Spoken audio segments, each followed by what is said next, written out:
গল্পের নাম প্রিয়সীর ভালোবাসা। কলমে নুসাইবা রেহমান আদর। গল্পের সকল পর্ব। সবার বিয়েতে বরযাত্রী আসে আর আমার বিয়েতে হবু স্বামীর সাথে তার একমাত্র বউ এসেছে। সেই বউ আর কেউ না, আমারই একমাত্র বেস্ট ফ্রেন্ড। অবাক হচ্ছেন না? আমিও অবাক হয়ে নির্বিকার তাকিয়ে আছি ওইদিকে।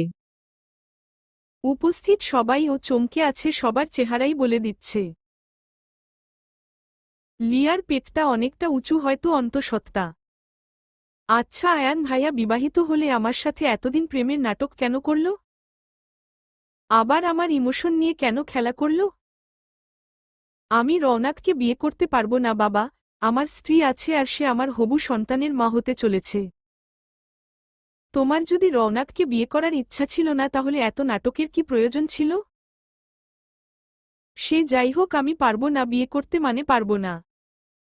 এসব ড্রামা অফ করো, আমাকে আর লিয়াকে ভিতরে যাইতে দেও। লিয়া অনেক টায়ার্ড, এই মুহূর্তে ওর বিশ্রাম প্রয়োজন। এই পরিস্থিতিতে আয়ান ভাইয়া শুধু তাদের কথা ভেবে যাচ্ছে, এটা ভেবে সবাই আশ্চর্য হয়ে গেছে। এক মেয়েকে বিয়ের আসরে ছেড়ে দেওয়া, তার সাথে প্রায় 5টা মাস প্রেমের নাটক করা, এবং শেষ মুহূর্তে এসে তাকে ছেড়ে দেওয়া, সেই মেয়েটার মনের অবস্থা কেমন হচ্ছে তা সে ভাবছে না। আচ্ছা রওনাক তো লিয়ার থেকে দেখতে খারাপ নয় তাহলে? আয়ানকে দেখে বোঝা যাচ্ছে না যে সে অনুতপ্ত তার কাজে। রওনাক ড্রয়িং রুম থেকে দৌড়ে সোজা নিজের রুমে ঢুকে দরজা আটকে দিল। সবাই রওনাকের পিছু পিছু গিয়ে দরজা ধাক্কাতে লাগল। রওনাক নিজের ক্ষোভ আটকাতে পারছে না। ড্রেসিং টেবিলের সামনে রাখা সব ফেলে দিল। রওনাকের নিজেকে শেষ করে দিতে ইচ্ছে করছে। ওয়াশরুম থেকে ফিনাইলের বোতল এনে ঢকঢক করে আধ বোতল খেয়ে নিল সে। চারপাশ রওনাকের ঘুরতে লাগল, চোখের সামনে সব অন্ধকার হয়ে পড়ছে। নিজেকে না সামলাতে পেরে সে লুটিয়ে পড়ল ফ্লোরে। অনেকক্ষণ ধরে দরজা খুলতে না পেরে দরজা ভাঙ্গার প্ল্যান করল সবাই। দরজা ভেঙে রওনাককে সবাই ফ্লোরে পড়ে থাকতে দেখে হতবাক হয়ে যায়। রওনাকের মা আলিয়া শিকদার নিজের কলিজার টুকরার এমন অবস্থা দেখে জ্ঞান হারিয়ে ফেলল। রওনাকের বড় ভাই রাফিন একমাত্র বোনের অবস্থা দেখে কি করবে ভেবে পায় না। দ্রুত তাকে কোলে উঠিয়ে হাসপাতালের উদ্দেশ্যে বেরিয়ে পড়ে। এদিকে আয়ান আর লিয়া রাফিনের কোলে রওনাককে দেখেও চুপচাপ বসেছিল। আয়ানের বাবা মা সবাই রওনাকের সাথে চলে গেছে। বিয়েতে আসা সবাইও নিজেদের মতো কথা বলতে বলতে চলে গেল। একটু আগে কোলাহলে পরিপূর্ণ বাড়িটা কেমন নিস্তব্ধতায় ছেয়ে গেছে। পুরো বাড়িতে কেবল আয়ান আর লিয়া। লিয়ার প্রেগন্যান্সির 8ম মাস শেষের দিকে, এই সময়টায় যেকোনো মেয়েই বেশি চলাচল করতে পারে না। লিয়ার মাথা গড়িয়ে ঘাম ঝরে পড়ছে, তাকে দেখে আয়ান বিচলিত হয়ে পড়ল। তুমি ঘামছ কেন লিয়া? Anything wrong? আপনি কোনো কিছু ঠিক করছেন না আয়ান। আপনি সবার জীবন নিয়ে খেলছেন। এতটা প্রতিহিংসা, তাও আবার নিজের আপনজনদের সাথে। একদিন পস্তাবেন, আপনি খুব পস্তাবেন। আমার রনুর যদি কিছু হয়ে যায় আয়ান, আমি ক্ষমা করব না আপনাকে। ওহ আচ্ছা নেক্সট। একদম চুপচাপ থাকবা, ভুলে যাবা না আমি আয়ান শিকদার। তুমি আমার হবু সন্তানের মা বলে যে আমি তোমাকে ক্ষমা করে দিব, এটা ভুলেও ভাববা না। আমার থেকে একটু বেশি বুঝতে যাবা তো ওই মুহূর্তে আমি ভুলে যাব কে তুমি। আয়ানের বিরক্তি মাখা কণ্ঠে বলা এসব কথায় লিয়ার ভয় শুরু হয়। সত্যিই তো আয়ান যেমন মানুষ, সে যা ইচ্ছা তা করতে পারে। আমাকে আমার সন্তানের জন্য সুস্থ থাকতে হবে। আল্লাহ তুমি রওনাককে সুস্থ করে দিও প্লিজ। আর কতদিন দূরে দূরে থাকবে সে, এবার তো তাকে ফিরতেই হবে। তার প্রিয়সী যে মৃত্যুর সাথে লড়াই করছে। এবার খেলা জমবে, যা হবে সব সামনাসামনি। হাসপাতালের এখন প্রচুর ভিড়। কারণ পুরো শিকদার বাড়ির লোকজন যে এখানে জমা হয়েছে। শিকদার বাড়ির কলিজার টুকরার যে এই অবস্থা। শিকদার হসপিটালটা শিকদারদেরই তৈরি করা। রওনাককে নিয়ে যাওয়া হয়েছে ওটিতে, এখন তার স্টোমাক ওয়াশ করা লাগবে। ওটির বাহিরে বসে সবাই দোয়া করছে সুস্থতার। রাফিন একটু বাহিরে বের হয়, কল লাগায় কাউকে। হ্যালো ব্রো, কেমন আছিস? কি হইছে রাফিন, তোর আওয়াজ এমন শোনা যাচ্ছে কেন? Are you okay? Yeah bro, I'm fine. তুই কি দেশে আসবি? What's the matter Rafin, without any reason তুই আমাকে আসার কথা বলতেছিস? বাসায় সব ঠিক আছে? Nothing is fine bro. Ronu suicide করার ট্রাই করছে। আমরা ওরে হসপিটালে নিয়ে আসছি। ওটিতে ওকে নিয়ে যাওয়া হইছে। আমি হেল্পলেস ফিল করছি, আমার বোনু খুব কষ্ট পাচ্ছে bro. What the hell man, তুই আমাকে এখন বলছিস? আমি আসছি, বাকিটা এসে শুনব। কাল সকালের মধ্যে আমি বাসায় থাকব। আচ্ছা বাই ব্রো। কল কেটে সেই লোক দ্রুত টিকিট কেটে নিল। তার বুকের মাঝে শূন্যতা অনুভব হচ্ছে। বাসা থেকে দূরে আসলেও যে বাড়িতে তার প্রাণ ভ্রমর রেখে এসেছে। সে তো আয়ান বিষয়ক বিয়ে নিয়ে কোনো কথাই জানে না। আচ্ছা, বাড়িতে গিয়ে যখন শুনবে এসব, তখন তার রিয়েকশন কেমন হবে? নতুন করে কোন ঝড় আসবে? রওনাককে বিছানায় দিয়ে দেওয়া হয়েছে, সেন্সলেস হয়ে আছে। স্টোমাক ওয়াশ এতটা সোজা নয়। বেডে হাত পা বেঁধে রেখে গলা দিয়ে পেট অবধি যে মোটা পাইপ দিয়ে ওয়াশ করে, তাতেই অর্ধেক জান বেরিয়ে যায়। এত কষ্ট সহ্য করতে হয় বলার মতো না। তবুও মানুষ কিছু না ভেবেই করে ফেলে। এই জন্য ভেবে কাজ করতে হয়। একজন মৃত্যুর মুখ থেকে ফিরে আসা মানুষ থেকে গল্প শুনলে হয়তো কেউ আর আত্মহত্যার মতো কাজ করত না। আজ নিজের ভুলের জন্য এত কষ্ট রওনাককেই সহ্য করতে হইছে। চেহারা মলিন হয়ে আছে রওনাকের, কি এক অবস্থা! চঞ্চলতায় দুষ্টামিতে যে মেতে থাকত, আজ সে শান্ত, প্রচুর শান্ত। রওনাককে সুস্থ দেখে সবাই বাড়িতে ফিরে যাওয়ার সিদ্ধান্ত নিল। রওনাকের কাছে রাফিন আর রওনাকে মা আর বড় মা মানে আয়ানের মা থেকে গেল। আয়ান লিয়াকে নিজের রুমে নিয়ে গেল ধরে ধরে। এই অবস্থায় সিঁড়ি দিয়ে একা একা উঠা লিয়ার পক্ষে পসিবল না। লিয়ার কোনো কিছু ভালো লাগছে না। একবার যদি একটু রওনাকের খবর পেত তাহলে শান্তি লাগত। আয়ান হয়তো লিয়ার অস্থিরতা বুঝতে পেরেছে। এইভাবে বেহুদা টেনশনের ফলে যদি আমার সন্তানের ক্ষতি হয়, আই ওয়াসান্ট স্পেয়ার ইউ লিয়া। এখন গিয়ে সোজা ঘুমাবে তুমি। আমি তোমার দেখাশোনার জন্য মানুষ নিয়ে আসব। রুম থেকে একদম বের হবা না। আর কারো সাথে কথা বলার চেষ্টাও করবে না। এটা কেমন কথা আয়ান? আমি এভাবে একা একা কিভাবে থাকব? আমাকে আপনি আমার মায়ের বাসায় রেখে আসেন প্লিজ। আপনার সাথে থাকলে আমি প্রতিটা সময় ভয় থাকি। আর সহ্য হচ্ছে না আমার। কবে আমাকে মুক্তি দিবেন আপনি? যতদিন না অবধি আমি আমার শুরু করা এই খেলার সমাপ্তি টানছি, ঠিক ততদিন তোমার মুক্তি নাই। শুয়ে পড়ো, আমি খাবার অর্ডার করে দিয়েছি। এরপর খাবার খেয়ে মেডিসিন খেয়ে ঘুমাবা। লিয়া আর কথা বাড়াল না, সে জানে কথা বাড়িয়ে কোনো লাভ নাই। আয়ান লিয়াকে রাতের খাবার খাওয়াচ্ছিল। এমন সময় আয়ানের রুমে ওর মা প্রবেশ করে। মিসেস আফিয়া শিকদার রুমে এসে আয়ানকে নিজের দিকে ঘুরিয়ে তার গালে থাপ্পড় লাগায়। আয়ান অবাক চোখে তার মায়ের দিকে তাকায়। সে ভাবতে পারছে না তার মা তার গায়ে হাত তুলছে। তোর মতো সন্তান যে আমি জন্ম দিয়েছি ভাবতেই ঘৃণা হচ্ছে আমার আয়ান। তুই কি কারো ভালো সহ্য করতে পারছিস না? কি দোষ ছিল ওই মেয়েটার? হ্যাঁ, তোর স্ত্রী ছিল, সে আবার প্রেগন্যান্ট। ও তাহলে কেন তুই ওই মেয়েটার সাথে এত নাটক করলি? মিসেস আফিয়া শিকদার কান্নারত কণ্ঠে আয়ানের কাছে জানতে চাইল। মায়ের কান্না দেখেও আয়ান স্বাভাবিকভাবে দাঁড়িয়ে আছে, তার ভাবাবেগ আগের মতো। আয়ান চোখ মুখ শক্ত করে তার মাকে বলল, এসব আজাইরা ফাও প্যাচাল নিয়ে আমার রুম থেকে বের হও তুমি। আমি চাই না তোমার সাথে খারাপ বিহেভিয়ার করতে আম্মু। আয়ান নিজের মায়ের সাথে কিভাবে কথা বলছো তুমি? তুমি বেশি কথা না বলে ঘুমাও লিয়া। আফিয়া শিকদার নিজ সন্তানের কাছে অপদস্থ হয়ে রুম থেকে বেরিয়ে গেল। চোখ দিয়ে পানি পড়ছে তার, কেন যে আয়ান এমন করে তা সে আজও জানে না। প্রায় অনেকক্ষণ হয়েছে জ্ঞান ফিরেছে রওনাকের। চুপচাপ শুয়ে মাথার উপর থাকা সাদা রঙের ছাদ দেখছে। রাফিন বোনের পাশে বসে আছে, বোনের হাত ধরে। কেন এই রকম বলদের মতো কাজ করলি? একজন মানুষ কি তোর জীবনের থেকে বেশি দামি বনু?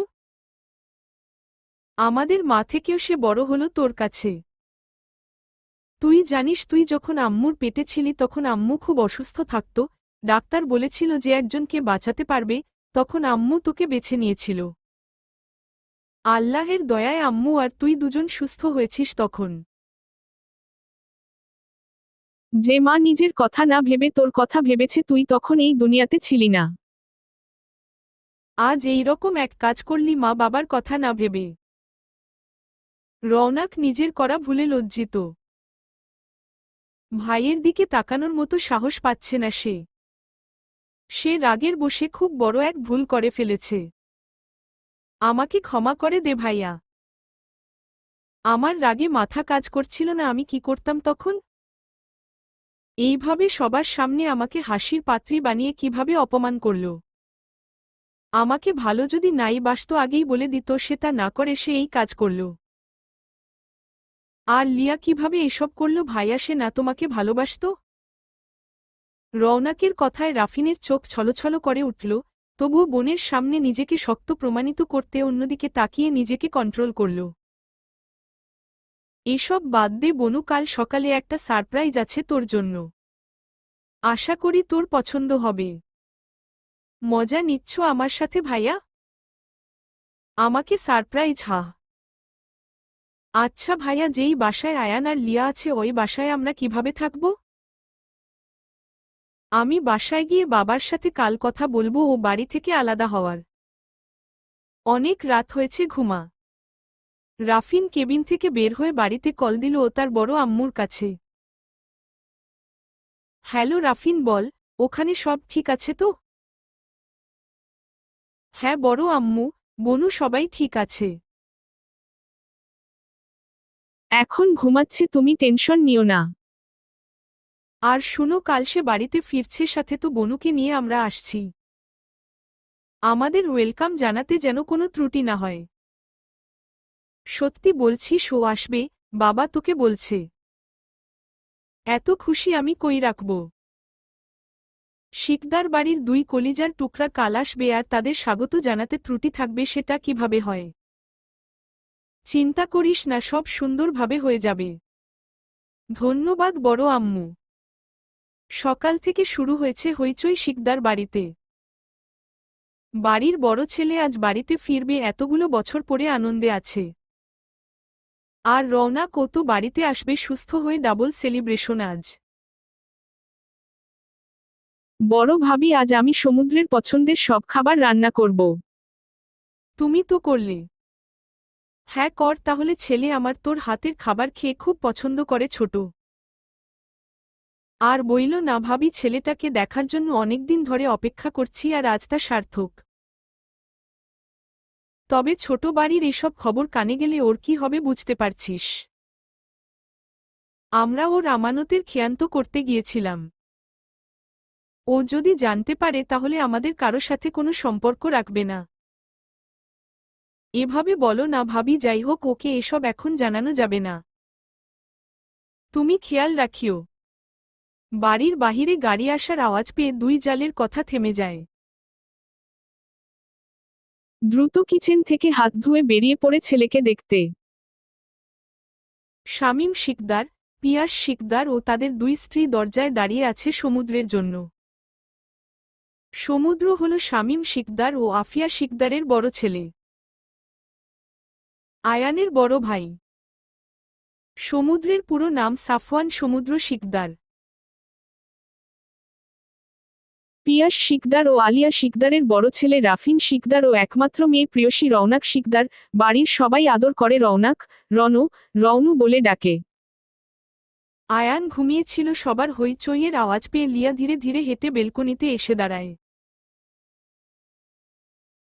গাড়ি থেকে একজন বয়স ২৬-এর যুবককে নামতে দেখে। কালো প্যান্ট ও কালো টি শার্ট পরা, গায়ের রং ফর্সা, উচ্চতা ৫ ফিট ৬ ইঞ্চি, চোখে কালো সানগ্লাস, মুখে হালকা খোঁচা খোঁচা দাড়িতে ছেলেটাকে খুব সুন্দর লাগছে। ছেলেটি গাড়ি থেকে নেমেই আগে বাবা মাকে সালাম করে জড়িয়ে ধরল। এতগুলো দিন পরে বড় ছেলেকে পেয়ে তার মা বাবাও আবেগ আপ্লুত হয়ে পড়ল। আরে মা, তুমি এভাবে কান্না করছো কেন? দেখো আমি একদম ঠিক আছি। আমার সাথে কথা বলবি মা? তুই মায়ের কথা কি মনে আছে তোর? কি যে বলো আম্মু, মনে কেন থাকবে না বলো? পড়াশোনার জন্যই তো আমি দূরে ছিলাম। এখন আর তোমাদের থেকে দূরে যাব না। কেমন আছো তুমি শাশুমা? আলিয়া শিকদারের দিকে তাকিয়ে সমুদ্র তাকে প্রশ্ন করল। সেই ছোট থেকে সমুদ্র তাকে শাশুমা বলে ডাকে। আলিয়া শিকদার হেসে ফেলল এমন কথায়। তুই আর পাল্টালি না দুষ্টু ছেলে, সেই আগের মতোই থেকে গেলি। আলহামদুলিল্লাহ ভালো আছি বাবা। তুই কেমন আছিস? আলহামদুলিল্লাহ ভালো শাশুমা। সব কথা কি এখানে দাঁড়িয়ে শেষ করব? আমাকে বাড়িতে ঢুকতে কি দিবে না? ইস রে, আমরা সবাই তোকে কাছে পেয়ে ভুলে গেছি।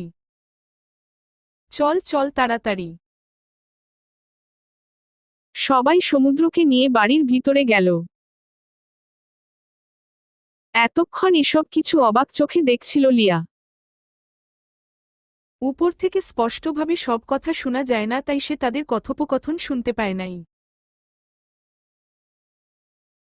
ছেলেটার সাথে আয়ানের চেহারার অনেক মিল, এসব প্রশ্নের জবাব সে আয়ান থেকেই পাবে। এই জন্য রুমে গিয়ে আয়ানকে ডেকে তুলল। আয়ান, আমার খুব ক্ষুধা লাগছে আর মেডিসিনের সময়ও চলে যাচ্ছে। ওঠেন। এতদিন আমি হাজার ডেকেও খাবার খাওয়াতে পারি না তোমাকে, আর আজ ক্ষুধা লেগে গেল? এত কথা জানি না ক্ষুধা লাগছে, খাওয়াবেন কি না বলেন? দাঁড়াও, আমি ফ্রেশ হয়ে আসছি।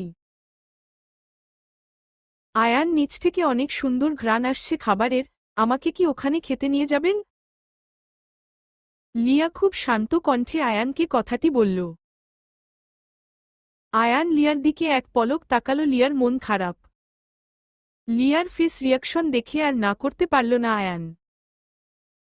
ফ্রেশ হয়ে এসে লিয়াকে নিয়ে নিচে নামল। সিঁড়ি দিয়ে লিয়াকে ধরে নিচের দিকে তাকিয়ে ধীরে ধীরে হেঁটে আসছিল আয়ান। তাই আর ডাইনিং টেবিলে বসা সমুদ্রকে সে খেয়াল করে নাই। কিন্তু সমুদ্র অবাক হয়ে আয়ানকে দেখছে। আয়ানকে দেখেই বুঝে গেছে মেয়েটি আয়ানের স্ত্রী। এটা ভেবে অবাক হচ্ছে সমুদ্র, ছোট ভাই বিয়ে করেছে, তার স্ত্রী ও অন্তঃসত্ত্বা এই খবর সে জানে না। টেবিলের কাছে যাওয়ার পরে আয়ান সমুদ্রকে দেখে চমকে গেলেও নিজেকে শান্ত করে নেয়। কি অবস্থা ভাই, কখন আসলো? খবরই পেলাম না আমি। তুইও যে বিয়ে করেছিস, আমি বড় আব্বু হচ্ছি, সেই খবর ও তো আমি জানি না। সে খবর কেউ জানত না ভাইয়া, লং স্টোরি, পরে সময় করে বলবো। লিয়া বসো এখানে। লিয়াকে এক চেয়ার বসিয়ে দিল আয়ান।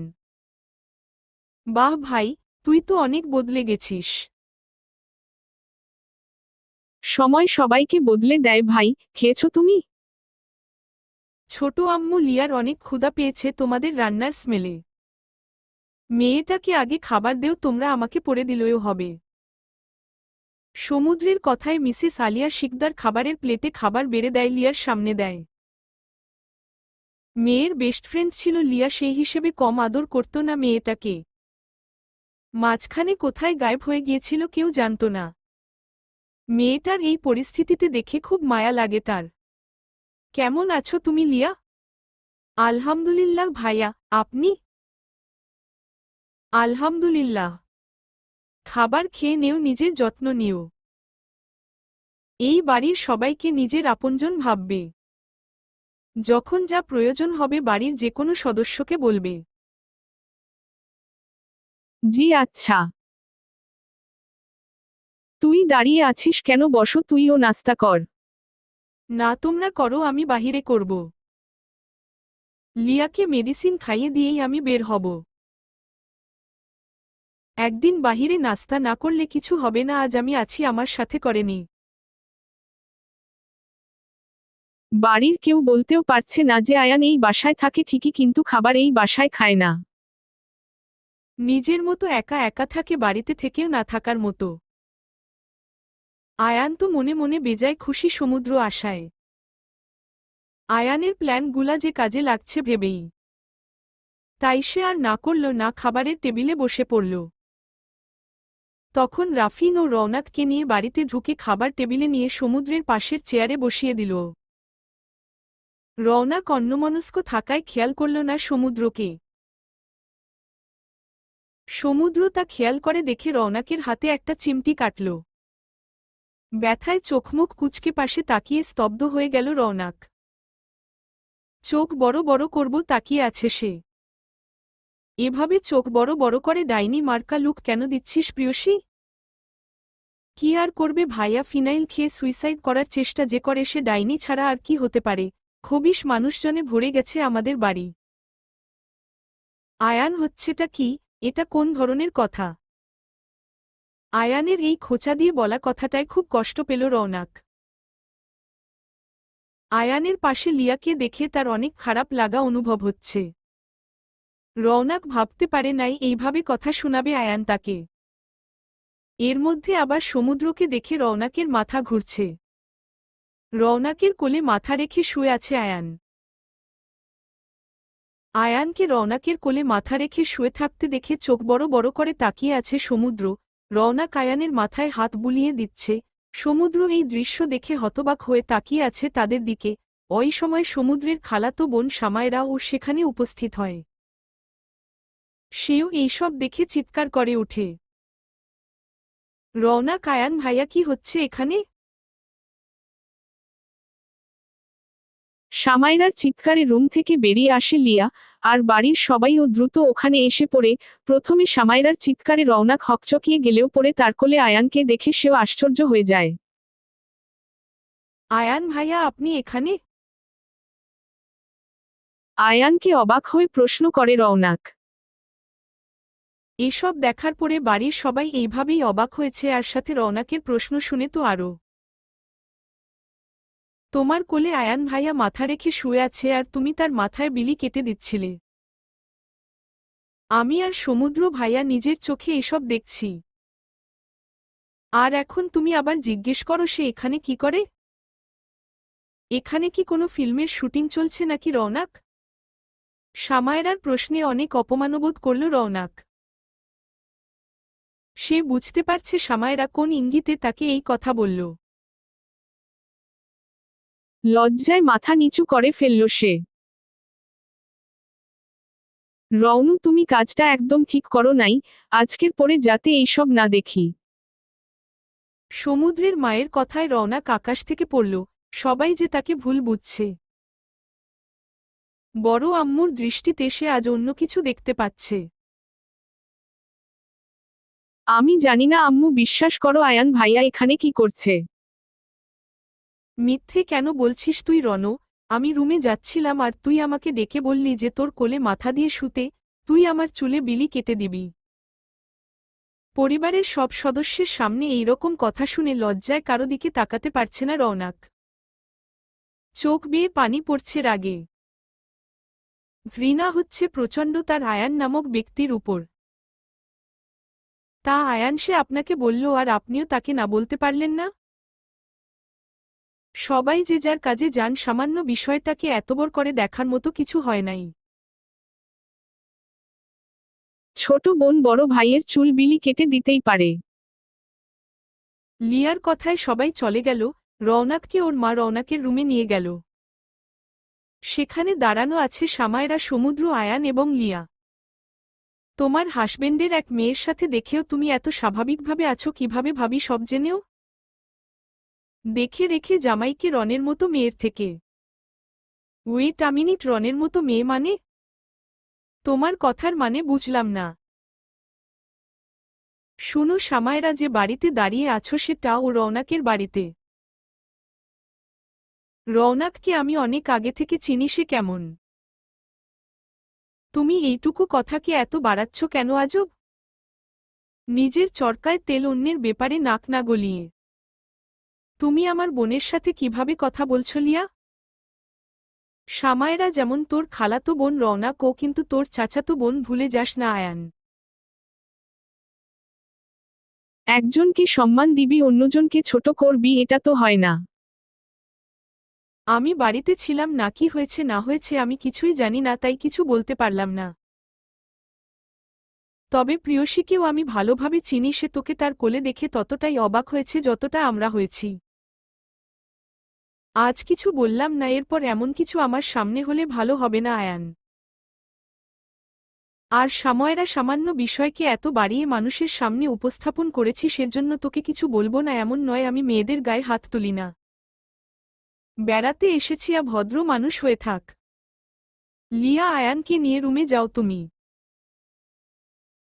সমুদ্রের অপমানে আয়ান আর সামায়রা মাথা নিচু করে রাগে ফুঁসতে ফুঁসতে চলে গেল সেখান থেকে। লিয়া মুচকি হেসে সমুদ্রকে উদ্দেশ্য করে বলে, ভাইয়া, সবসময় আমরা চোখের সামনে যা দেখি তা সত্যি নাও হতে পারে। আমি অবাক হই না একটুও, কারণ সব আমি নিজের চোখেই দেখেছি, কিন্তু আমি কাউকে বলি নাই কারণ আপনার আম্মুর ব্যবহারে। মানুষ বলে না, যার যার তার তারই। এই কথাটির ব্যাখ্যা আমি আজ পেলাম। লিয়াও চলে গেল রুমে। লিয়ার এক রহস্যের মধ্যে সমুদ্রকে রেখে গেল। সমুদ্র প্রচুর টায়ার্ড থাকায় নিজের রুমে চলে গেলেও বাড়ির মানুষের ব্যবহার আর কথাবার্তায় তার সন্দেহ হচ্ছে। এখানে এমন কিছু হয়েছে তা সে জানে না। তার প্রিয়সী কেন সুইসাইড করার চেষ্টা করেছিল এই ব্যাপারটাও তাও এখনো জানে না। আম্মু, বিশ্বাস করো আয়ান ভাইয়া ওখানে ওই অবস্থায় কিভাবে ছিল আমি জানি না। রওনাকের কান্না করতেও কষ্ট হচ্ছে। মেয়ের অবস্থা দেখে মেয়েকে শান্ত করার চেষ্টা করতে লাগলেন আলিয়া শিকদার। আমি জানি তো আমার মেয়ে এইরকম না। কি হয়েছে আমি জানতেও চাইব না মা, কারণ আমি তোকে বিশ্বাস করি। মায়ের কথায় রওনাক নিজেকে শান্ত করার চেষ্টা করে, আর কেউ বিশ্বাস করুক বা না করুক তার মা তো তাকে বিশ্বাস করে। আয়ানকে ওর কাজের শাস্তি আমরা দিব, আমাদের ভুল বুঝিস না। আজ এত বছর পরে সমুদ্র এসেছে, তাই আমরা সিন ক্রিয়েট করতে চাই নাই মা। সে তো কিছুই জানে না বাড়ির সম্পর্কে। মা, আমার আর এসব ভালো লাগে না, আমি এখাবে থাকব না আর। তুমি আব্বুকে বলে এই বাড়ি থেকে অন্য কোথাও শিফট হওয়ার চেষ্টা করো প্লিজ। আমি আর তোর বাবাও এটা ভেবেছি, আজ রাতেই তোর বড় আব্বুর সাথে আমরা কথা বলবো। তুই বিশ্রাম নে, আমি একটু আসছি। মিসেস আলিয়া ও অবাক তার বড় জায়ের কাজে। কি সুন্দর ব্যবহার আজ তার দেখল। কষ্ট পেয়েছে তার মেয়ে, অথচ এই নিয়ে মিসেস আফিয়ার কোনো মাথা ব্যথা নাই। সে কি সুন্দর তার ছেলেদের নিয়ে ব্যস্ত। মিসেস আলিয়া চলে যেতেই রওনাক কিছুক্ষণ আগে ঘটে যাওয়া সব ঘটনা ভাবতে লাগল। সে তো রাফিনের চুল বিলি কেটে দিচ্ছিল, সেখানে আয়ান কিভাবে আসলো? কিছুক্ষণ আগে ডাইনিং টেবিলে রওনাককে নিয়ে মজা করাই মন খারাপ করে বসে আছে সে। শরীরের থেকে মনের অসুখ রওনাকের। দোতলায় এক সাইডে রাখা আছে অনেক বড় এক দোলনা। দোলনাটা রওনাকের জন্য বানানো হয়েছে। দোলনায় বসে আপন মনে ভেবে চলছে তার সাথে হওয়া অন্যায়গুলো। অথচ তার বাড়ির লোক কি সুন্দর স্বাভাবিক আচরণ করছে আয়ান আর লিয়ার সাথে, সে কিছুতেই এই বাসায় থাকবে না। তখন রাফিন রওনাকের কাছে আসে। বনু, আমার মাথা প্রচণ্ড ব্যথা করছে, তুই একটু আমার চুলগুলো টেনে দে তো। আচ্ছা ভাইয়া, তুমি এখানে শুয়ে থাকো, আমি দিচ্ছি। তোর কি খুব মন খারাপ বনু? মন খারাপ করিস না, ওই আয়ানকে আমি ছাড়ব না। রওনাক তো নিজের ভাবনায় হারিয়ে আছে, তার কানে রাফিনের বলা কথা যাচ্ছে না। সে এতটাই ভাবনায় হারিয়েছিল যে রাফিন উঠে সেখান থেকে চলে গেল, বাড়ির বাহির এসে টের পেল না। আয়ান নিজের রুমে যাচ্ছিল তখন সমুদ্রকে আসতে দেখে সেও সুযোগ বুঝে রাফিনের জায়গা নিয়ে নেয়। বর্তমানে কি চান আপনি আমার থেকে? আয়ান কেন এমন করছেন? আমাকে এতটা ছোট করছেন সবার সামনে। আমার কি দোষ আয়ান, আমাকে বলবেন? আর পারছি না আমি এসব নিতে। রওনাক এসব ভাবতে ভাবতে ঘুমিয়ে গেল। মিসেস আলিয়া রান্নাঘরে গেল মেয়ের দুপুরের খাবার বানাতে। রান্নাঘরে গিয়ে আফিয়াকে দেখেও না দেখার মতো করে নিজের কাজ করতে লাগলো সে। আফিয়ার সাথে কথা বলতে ইচ্ছে করছে না তার। নিজের বড় বোনের মতো ভাবতে সে আফিয়াকে, আর আজ তার ব্যবহার মানতে কষ্ট হচ্ছে আলিয়ার। আলিয়া, মেয়েকো বুঝাও তুমি তোমার। যা হবার তা হয়ে গেছে, এখন আয়ানের স্ত্রী এখানে আছে। আয়ান থেকে দূরে থাকতে বলো, তুমি এসব শোভা পায় না এসব। আমি ওর ইমোশন বুঝি, বাট আয়ান তো বিবাহিত এখন। মিসেস আফিয়ার কথায় আলিয়া হা করে তাকিয়ে আছে তার দিকে। সে ভাবতেও পারছে না মিসেস আফিয়া ওসব কিভাবে ভাবছে। কোন মুখে আপনি এসব কথা বলছেন ভাবি? আপনাদের মধ্যে মিনিমাম লজ্জা কাজ করছে না? আপনার ছেলে এত বড় অন্যায় আমার মেয়ের সাথে করার পরেও আপনি ছেলের সাপোর্টে এমন নোংরা ভাবনা আমার মেয়ের সম্পর্কে ভাবেন? ভাবাভাবির কি আছে? আজ আমি, তুমি আর সবাই সবার চোখের সামনে দেখলাম কি ঘটেছে। রওনাকের বয়স কম, আবেগ কাজ করে হয়তো করে ফেলছে তখন। আলিয়া শিকদার কি আর বলবে এই কথায়? সে আর কথা না বাড়িয়ে নিজের মতো রান্না করছে। আফিয়া শিকদার ও খাবার বেড়ে নিয়ে যেতে লাগল সামায়রার জন্য। সামায়রার রুমে গিয়ে খাবার রেখে দিল সে। জানো খালামনি, তোমার ছোট ছেলের বউ আমাকে অনেক অপমান করেছে। আমি যা দেখেছি তাই তো বলেছি বলো। বাদ দে সামাইরা, তোকে যেই কাজের জন্য এখানে এনেছি সেই কাজে মন দে। আমি জানি না ওই ক্যারেক্টারলেস মেয়ের মাঝে কি এমন দেখল আঙ্কেল আর সমুদ্র ভাই। রাত ঠিক 10:20 বাজে। শিকদার বাড়ির এক নিয়ম হল সকালের এবং রাতের খাবার সবাই একসাথেই খাবে। কারণ দুপুরে সবার অফিস থাকে, ছোটদের স্কুল কলেজ। এই নিয়মটা সমুদ্রের দাদার তৈরি করা। নিয়ম অনুযায়ী খাবার টেবিলে সবাই এসে বসেছে। সবার শেষে রওনাক সেখানে উপস্থিত হয়। সমুদ্র রওনাককে চেয়ার টেনে জায়গা করে দিল বসার জন্য। তা ছোট আম্মু, তুমি এখন কেমন আছো? ভালো আছি বড় আব্বু।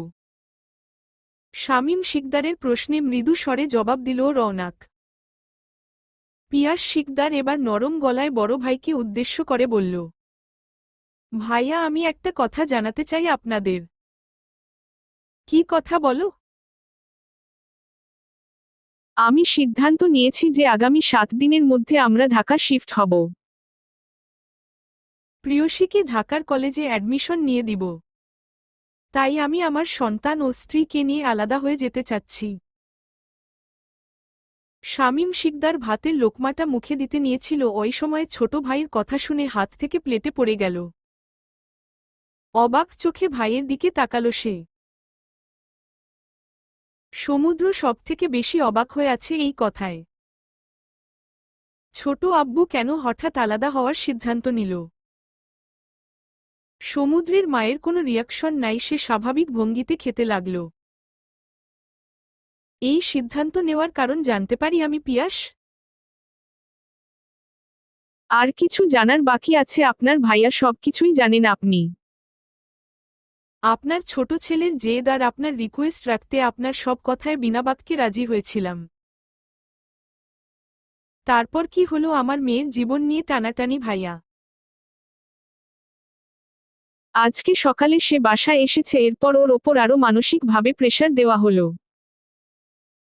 আমার একমাত্র মেয়ে, আমি চাই না এইখানে থেকে ও কষ্ট পাক। কি ব্যাপার পিয়াস, সকালে কি হয়েছে? আমার থেকে ভালো আপনি ভাবিজানকে জিজ্ঞেস করুন ভাইয়া।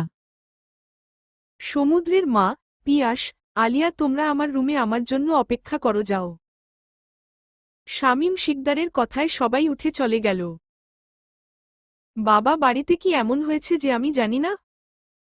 এসব কথার মানে আমি বুঝতেছি না, আমাকে ক্লিয়ার করে বলবা? তুমিও তাদের সাথে রুমে গিয়ে অপেক্ষা করো, তোমার থেকে আর কিছুই লুকাবো না আমি। ছোট আম্মু, তুমি খাবার শেষ করে গিয়ে ঘুমিয়ে থেকো কেমন? আচ্ছা বড় আব্বু। রওনাকের মনে কু ডাকতে লাগল, কি হবে এসবের পরিণতি? হাত ধুয়ে এসে সে অতীত নিয়ে ভাবতে লাগল। আজ থেকে 2 বছর আগে যখন সে ইন্টার ফার্স্ট ইয়ারে অ্যাডমিশন নিয়ে কলেজে প্রথম দিন গেল, সেদিন তার পরিচয় হয় লিয়ার সাথে। প্রথম দেখায় লিয়া আর রওনাকের খুব ভাব হয়। এরপর দুইজন একসাথেই থাকত। রওনাককে দিয়ে আর নিয়ে আসার দায়িত্বে ছিল রাফিন। লিয়া আর রাফিনের প্রেমের সূচনা হয় কলেজ থেকেই। কাল আমার জন্মদিন লিয়া, তুই কিন্তু কাল সকালেই আমাদের বাসায় যাবি, ঠিক আছে? তোর জন্মদিন আর আমি যাব না তোর সাথে, এটা কখনো হয় রনু? ভাইয়া গিয়ে নিয়ে আসবে তোকে, তুই রেডি থাকিস। আমি নিজেই চলে আসব, আমাকে কারো নিয়ে আসা লাগবে না। বনু, তুই তোর ফ্রেন্ডকে জিজ্ঞেস কর তো, আমি নিয়ে আসতে গেলে কি তোর ফ্রেন্ডের গায়ে ফোস্কা পড়বে? রওনু, তোর ভাইকে বল আমার গায়ে ফোস্কা না পড়লেও তোর ভাইয়ের গায়ে ঠিকই পড়বে। কারণ আমাদের মতো গরিবদের বাড়ি গিয়ে বসার জায়গাও পাবে না। কি শুরু করলা তোমরা, ভাইয়া থামো প্লিজ। আর গরিব বড়লোক কোনো কথা না লিয়া। আজকের পরে যেন এসব আমি তোর মুখে না শুনি। আরে বাবা, রাগ করিস কেন, যা সত্যি তাই তো বলি নাকি? এই মেয়ে, এই এতবড় সত্যি তোকে কেউ বলতে বলছে? শিকদার বাড়ি সকাল সকাল হাজির হয় লিয়া। লিয়া দেখতে খুব সুন্দরী, গায়ের রং উজ্জ্বল ফর্সা, লাল রঙের থ্রিপিসটাতে খুব সুন্দর লাগছে লিয়াকে। দোতলায় দাঁড়িয়ে থাকা আয়ান প্রথম দেখায় লিয়ার থেকে চোখ ফেরাতে পারছিল না। লিয়ার কথা বলা, লিয়ার হাসি সবকিছুই আয়ানের নজর কেড়েছিল। সকালবেলায় মায়ের ডাকে ঘুম ভাঙ্গে রওনাকের। অতীতের কথা ভাবতে ভাবতে কখন যে ঘুমিয়ে পড়েছে টের পায়নি সে। ঘুম থেকে উঠে ফ্রেশ হয়ে নাস্তা টেবিলে গেল সে। সবার মুখের অবস্থা খুব গম্ভীর, কেউ কারো সাথে কথা বলছে না। নিজেদের মতো খাবার খেয়ে যাচ্ছে। আমার একটা কথা বলার ছিল বড় আব্বু। হ্যাঁ ছোট আম্মু, বলো, তোমার কথা আছে। আব্বু, লিয়া আর আয়ানের বিয়ের কথা তো কেউ জানে না, আর যেহেতু শিকদার বাড়িতে নতুন অতিথির আগমন হচ্ছে, তাদের ওয়েলকাম তো করতেই হয়, তাই না? আমি চাচ্ছিলাম কি আমরা বাসায় সবাই মিলে ছোটখাটো একটা অনুষ্ঠান করি। তোমার মাথা ঠিক আছে ছোট আম্মু, এত কিছুর পরেও তুমি ওদের জন্য ভাবছ? যারা তোমাকে ঠকানোর আগেও 2 বার ভাবে নাই।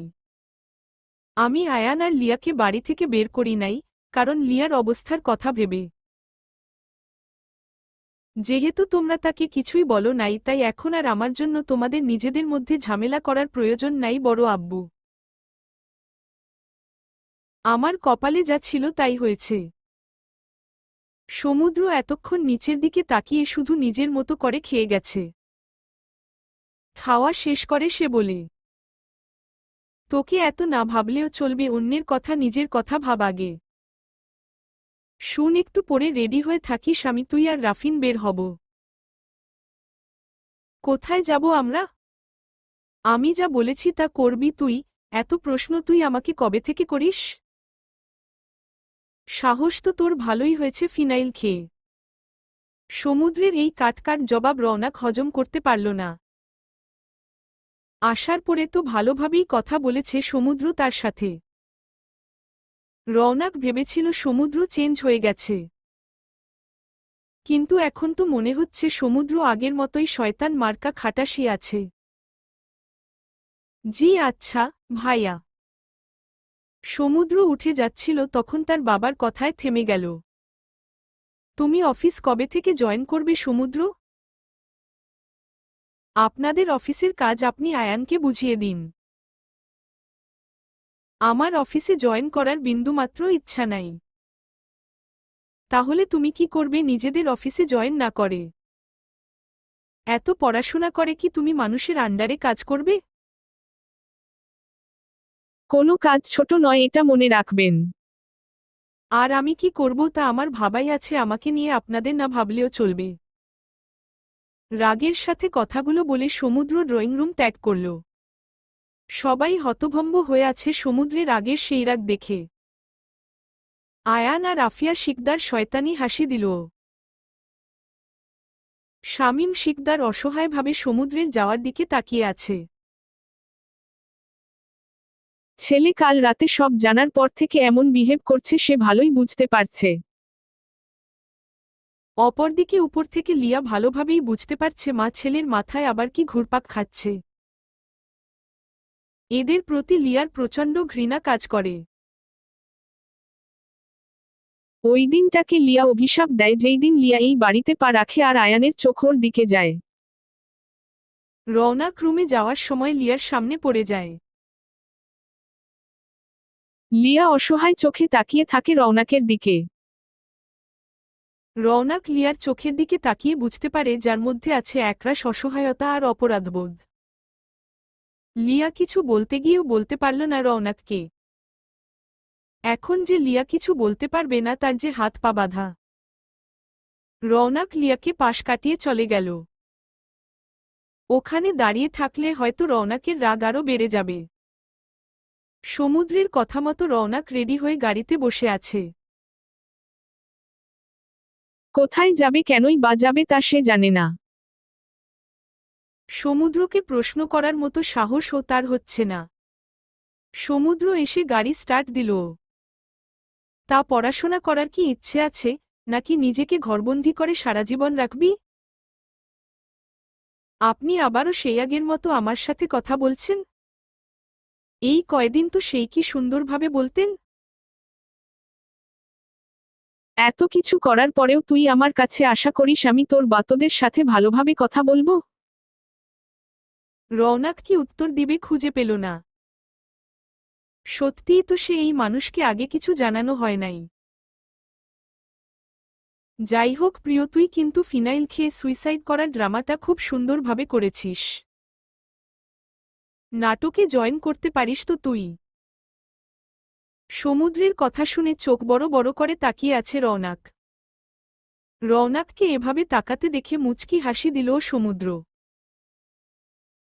কি সব আবোল তাবোল বলতেছেন আপনি? তুই চলো ডালে ডালে আর আমি চলি পাতায় পাতায়। তোমার করা প্রতিটা কাজ আমার দৃষ্টির বাহিরে নয়, এটা কিভাবে ভুলে যাও তুমি? রওনাক ভেবেছিল তাকে নিয়ে হয়তো কোনো 5 তারকা রেস্টুরেন্টে যাওয়া হচ্ছে। রওনাকের সব চিন্তাভাবনা ভুল প্রমাণ করে দিয়ে সমুদ্র তাকে নিয়ে গেল এক লোকাল চায়ের দোকানে। শহর থেকে দূরে অনেকটাই গ্রামের দিকে হওয়ায় ভিড় খুব কম। ইতিমধ্যেই রাফিনও সেখানে বাইক নিয়ে উপস্থিত হয়। চায়ের দোকানের সামনে থাকা বেঞ্চটিতে বসল তারা। মামা দুধ ছাড়া চিনি কম দিয়ে একটা লাল চা দিবেন। আর দুধ চা বেশি লিকারের 2টা। ঠিক আছে মামা, আর কিছু লাগবে? একটা ড্রিঙ্কও দিয়ে যান মামা। রাফিন তুই কিছু নিবি? না ব্রো, আর কিছু না। রওনাক তাকিয়ে আছে তাদের দিকে, তাকে তো কিছু নিতে সাধল না। নিজের জন্য ড্রিঙ্কও আর রাফিনকেও জিজ্ঞেস করল একা তাকে বাদে, ব্যাপারটা খুব গায়ে লাগল তার। রাগে মুখ ফুলিয়ে বসে থাকল। ড্রিঙ্কও টানিয়ে সমুদ্র রওনাকের দিকে দিয়ে বলল, এই নে প্রিয়সী, এটা হাতে রাখো, তোর কাজে দিবে।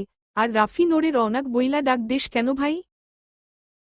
ওর নাম রাখলাম প্রিয়সী, সব কাগজপত্রতেও তাই। আজকে ব্রো রওনাক না তো আয়ান দিয়েছিল, আর আয়ানের জিদের কাছে হার মেনে বাড়িতে সবাই প্রিয়কে রওনাক ডাকে। তবে আব্বু আমি বাদে। আয়ান, আয়ান, আর আয়ান, তাই না? ওর সব কথা কেন শোনা লাগবে? কেউই কোনো আওয়াজ করছে না, সমুদ্র রেগে গেছে। প্রিয়সী এখন নিজের মতো ড্রিঙ্কও খাচ্ছিল।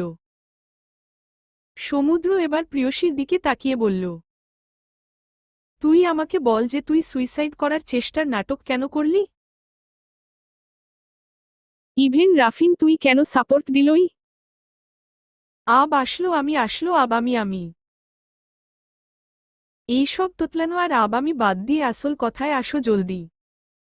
সমুদ্রের কথায় প্রিয়সী আর রাফিন দুইজন একে অপরের চেহারা দেখতে লাগল। কি উত্তর দিবে সে সবাইকে? আসলো ভাইয়া, হয়েছেটা কি আমি তোমাকে বলি। গত বছর আমার জন্মদিনে লিয়া আমাদের বাসায় প্রথম আসে। লিয়া আর রাফিন ভাইয়ার রিলেশনে ছিল। তারা একে অপরকে খুব ভালোবাসত। হোয়াট, লিয়া রাফিনকে ভালোবাসলে আয়ানকে কেন বিয়ে করল? আমার কথার মধ্যে বাম হাত কেন দেও? সব কথা তো শুনবে না, ক্লিয়ার করে আজব। প্রিয়সীর রাগী কণ্ঠে দমে গেল সমুদ্র, তবুও নিজের ইমেজ ঠিক রেখে বলল, এরপর বলতে থাক। জন্মদিনের দিন থেকে আয়ান লিয়ার পিছে হাত ধুয়ে লেগে যায়। লিয়ার প্রতি আয়ানের এক প্রকার ভালোলাগা কাজ করে। যখন সে জানতে পারে লিয়া রাফিন ভাইয়াকে ভালোবাসে তখন সে ক্ষিপ্ত হয়ে যায়। আমি জানি না কেন আয়ান ভাইয়া আমাকে, তোমাকে আর রাফিন ভাইয়াকে একদম সহ্য করতে পারে না। তখনও আমি এসব জানতাম না। 10 মাস আগে একদিন হঠাৎ লিয়া গায়েব হয়ে যায়। কেন হয়ে যায় আমরা জানি না। শুধু লিয়া না, ওর পুরো পরিবার। ওর পরিবার বলতে ওর ভাই ছোট আর ওর মা। আমি রাফিন ভাইয়া অনেক খোঁজ খবর নেই, তবুও পাই না। এরপর আয়ান ভাইয়া ও চেঞ্জ হতে শুরু করে, আমার পিছে ঘুরতে থাকত। আমাকে ফলো করা, বিরক্ত করা তার প্রধান কাজ হয়ে গেল। একসময় সে আমাকে তার মনের কথা জানায় আর আমার তার প্রতি একটু সফট কর্নার কাজ করছিল। একদিন আমি লিয়ার ভাই লাবিব আর আয়ানের এক পিকচার পাই। ফোনের ডায়ালপ্যাড খুঁজে লিয়ার মায়ের নাম্বার নিয়ে তার সাথে যোগাযোগ করি। ওনার সাথে দেখা করার পর যা জানলাম তা শুনে আমি অনেক অবাক হয়ে গিয়েছিলাম। লিয়ার মা বলেছিল লিয়ার সাথে আয়ানের বিয়ে হয়ে গিয়েছে। লিয়া 7 মাসের অন্তঃসত্ত্বা। কিভাবে কি হয়েছে তখন জানলাম, আয়ান লিয়ার মা আর ভাইকে কিডন্যাপ করে বাধ্য করে বিয়ে করেন। এরপর ওদের অন্য জায়গায় শিফট করে সবার সাথে যোগাযোগ বন্ধ করাই। আমি আন্টিকে দিয়ে প্রমিজ করাই যে এই কথা যেন সে লিয়া আয়ান কাউকেই না জানায়। এত কিছু হয়ে গেল, লিয়া কেন তোকে বা রাফিনকে জানায় নাই? এটা আমিও জানি না ব্রো, সে কেন আমাকে বা বোনকে এসব জানায় নাই। তাহলে আয়ান তোকে কেন বিয়ের আসরে নিয়ে গেল আর এত নাটক করল? সে কথা আমিও জানি না, এটার জানার চেষ্টা করেছি অনেক। ওই দিন আমি এসব কথা রাফিজ ভাইয়া ছাড়া কাউকে জানাই নাই। এইদিকে আয়ান ভাইয়া আমাকে প্রপোজ করে, আমি উত্তর না দেওয়ায় সে বাসায় জানায় আমাকে বিয়ে করবে। প্রথমে বড় আব্বু আর বড় আম্মু রাজি হয় নাই। আয়ান কিন্তু আপনি দেশ ছেড়ে যাওয়ার পর থেকে বাড়িতে খাবার খায় না। এমনকি আঙ্কেলের টাকায় ও চলে না। আজ ও কেউ এই খবর জানে না যে সে কি কাজ করে, এত টাকা কোথায় পায়। কেউ জিজ্ঞেস করলেও বলে না। বড় আম্মুকে দিয়ে বড় আব্বুকে এই কথায় রাজি করাই, না হয় আয়ান ভাই মরে যাবে এই কথা বলে। একে তো আপনি বড় আব্বুর সাথে যোগাযোগ রাখতেন না, তার ওপর আয়ানকে যা একটু দেখত, যদি ছেলেকে হারিয়ে ফেলতে হয় এই ভয়ে বড় আব্বুও রাজি হয়। আমার বাবা মাকে বড় আম্মু অনেক ইমোশনালি ব্ল্যাকমেইল করে রাজি করান। যখন আমি জানালাম এই বিয়ে আমি করব না, তখন বড় আব্বু আমাকে তার মাথা ছুঁয়ে কথা আদায় করেন, বাধ্য হয়ে আমি রাজি হই। আয়ান ভাই আমাকে কোন উদ্দেশ্যে বিয়ে করতে চাইছে আমি জানি না ভাইয়া। তবে শিওর ছিলাম বিয়েটা হবে না, আর তাই হলো। বিয়ের দিন আয়ান ভাই লিয়াকে নিয়ে হাজির। সব ঠিক হলে তুই কেন সুইসাইডের নাটকটা করলি? আমি বলছি ব্রো, তুমি তো এমনি এমনি আসবে না, তাই আমি বনুকে এই আইডিয়াটা দেই যে এটা কর, তাহলে ভাইয়া চলে আসবে। আমাকে দিয়ে তোরা কি করবি? হ্যাঁ। সমুদ্র একবুক আশা নিয়ে তাকিয়ে আছে প্রিয়সীর উত্তরের জন্য। তার মনের মধ্যে কি চলছে তা প্রকাশ করার বাহিরে। আমি তোমাকে আসতে বলেছি তার ও কারণ আছে। আমাদের আয়ান ভাই সম্পর্কে জানতে হবে। ওনার মূল উদ্দেশ্য আমাদের খুঁজে বের করতে হবে, এই কাজ আমি বা রাফিন ভাই একা পারবো না, তাই তোমাকে আনা। কথা শেষ করে প্রিয়সী সমুদ্রের দিকে মুচকি হেসে তাকাল।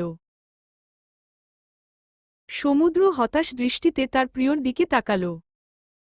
রাফিন শব্দ করে হেসে দিল। তোর এত হাসি কেন পাচ্ছে রে রাফিন? ভাই চা খাবা না? চা তো পানি হয়ে গেছে। তুই যে একা একা চা খেলি, আমাদের মনে করিয়ে দিবি না যে আমাদেরটা ঠান্ডা হয়ে যাচ্ছে? কিছু করার ছিল না ব্রো, তুমি কথা শুনছিলে তাই। আর বনু তো এই চা কম শরবতই খাবে, ওর অভ্যাস। চাকে ঠান্ডা করে শরবত বানিয়ে খায়। বান্দার কেয়া জানে আদরাত কা ছোয়াদ। এইভাবে খেতে দারুণ লাগে, তোমরা বুঝবা না, বুঝলা? প্রিয়সী সেই ঠান্ডা চাটাই খেয়ে নিল। সমুদ্রের তা খাওয়া হলো না, সে উঠে বিল পে করে দিল, সাথে 2টা চিপস নিয়ে নিল। তা যাওয়া যাক, এখন এই জন্য তোদের এখানে আনা। তা ভাইয়া এরপর কি করব ঠিক করব না? তোর আর কিছু করা লাগবে না, তুই পড়াশোনায় মন দে, যা করার আমি করব, যা গাড়িতে উঠে বসো। প্রিয়সী মুখ গোমরা করে গাড়িতে উঠে বসে পড়ল চুপচাপ। এই লোক তাকে সবসময় ধমকাবে, একটুও ভালা না। সমুদ্র হালকা হেসে রাফিনকে নেক্সট অ্যাড্রেস দিল, জানাতো রাফিনের কাজ আছে, সে আসতে পারবে না। সমুদ্র প্রিয়কে নিয়ে যেন একাই লাঞ্চ করে নেয়। রাফিনকে বিদায় দিয়ে সমুদ্র ও গাড়িতে উঠে বসে প্রিয়র দিকে চিপসের প্যাকেট 2টি দিয়ে বলে, এভাবে মুখ ফুলিয়ে না রেখে চিপস খা, একদম এই ফুলানো প্যাকেটের মতো লাগছে তোকে।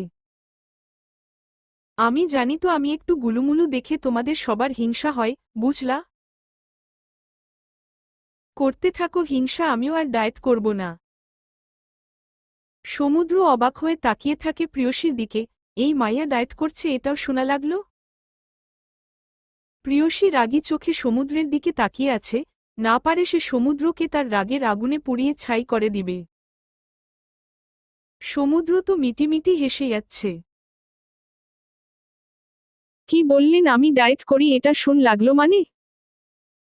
আমি যে ডায়েট করি তা অবিশ্বাস করছেন? ইস, নাকে বলল আমি অবিশ্বাস করছি? আমি তো তোকে বিশ্বাস করলাম যে তুই ডায়েট করস। তা কত কেজি ওজন কমিয়েছিস? 1 মাসে আমি 1 কেজি ওজন কমিয়েছি জানেন। প্রিয়সী অনেক ভাব নিয়ে কথাটি বলল। প্রিয়সীর কথা শুনে হো হো করে হেসে ফেলল সমুদ্র। প্রিয়সী অবাক হয়ে সমুদ্রের হাসি দেখে যাচ্ছে। লোকটার হাসি এত সুন্দর কেন? ইস, আমি এভাবে তাকালাম কি ভাববে? আপনি হাসছেন কেন এভাবে? হাসব না তো কি করব আমি? লাস্টে শোনা লাগল প্রিয়সী শিকদার 1 কেজি ওজন কমিয়ে এত ভাব নিচ্ছে। আমি জানি আপনার জলে। আমি গুলুমুলু দেখে আপনার হয়তো জেলাস ফিল হয়, আমি বুঝি। সমুদ্র হেসে গাড়ি ড্রাইভ করা শুরু করে দিল। প্রিয়সী নিজের মতো চিপস খাচ্ছে আর ফোন বের করে স্ক্রোল করা শুরু করে দিল। দুইজনের মধ্যে আর কোনো কথা হচ্ছে না। প্রিয়সী খুব মনোযোগ দিয়ে ফোনে কিছু করছে। প্রিয়, লাঞ্চে কোথায় যাবি? আপনার যেই জায়গা ভালো লাগে সেখানে চলুন।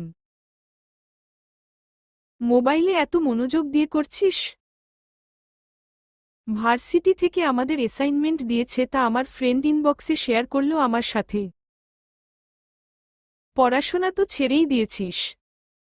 ভাবছি এবার তোকে বিয়ে দেওয়া যাক। আমি বিয়ে করছি না, এখন তুমি করো।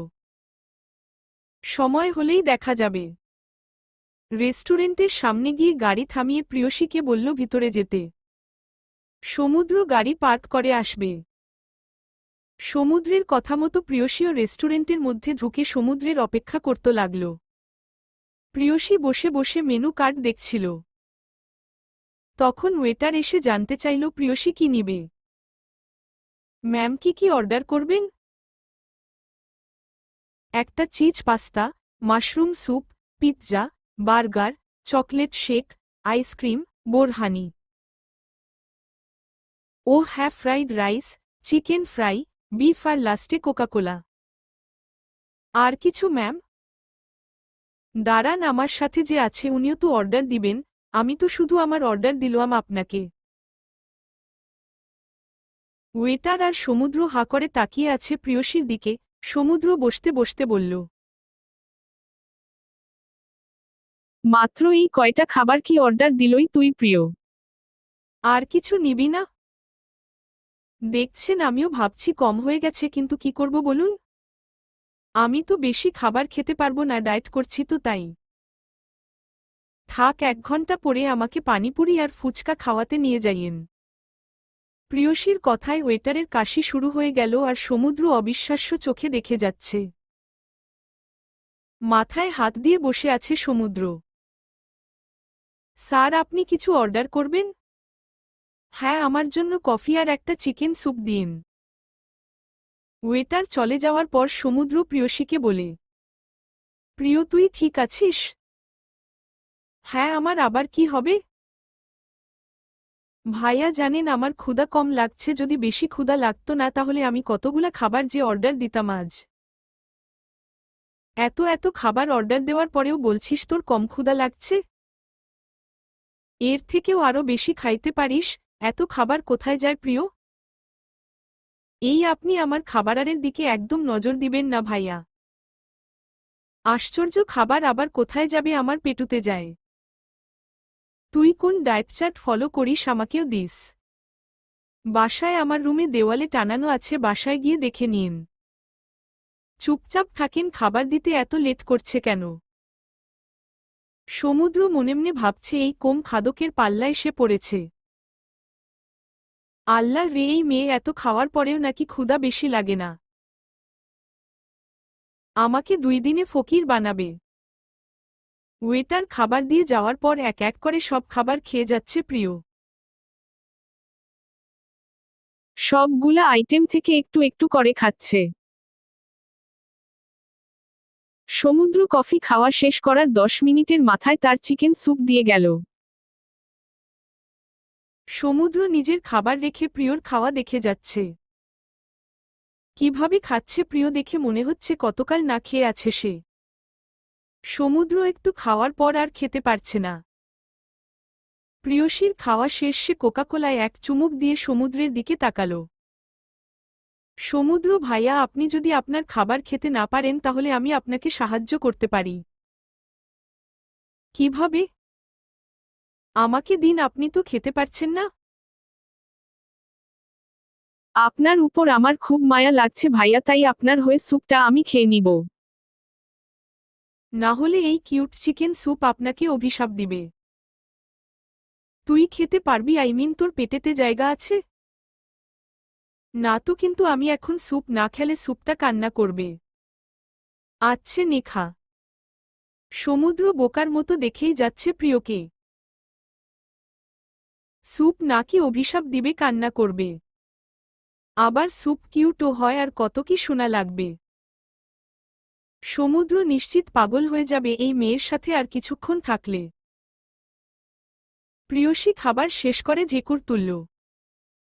ইয়াক, এসব কোন ধরনের কাজ প্রিয়? দূর ভাইয়া, চিল করো তো। শিকদার বাড়িতে। সুমাইয়া, এই সুমাইয়া কোথায় তুই?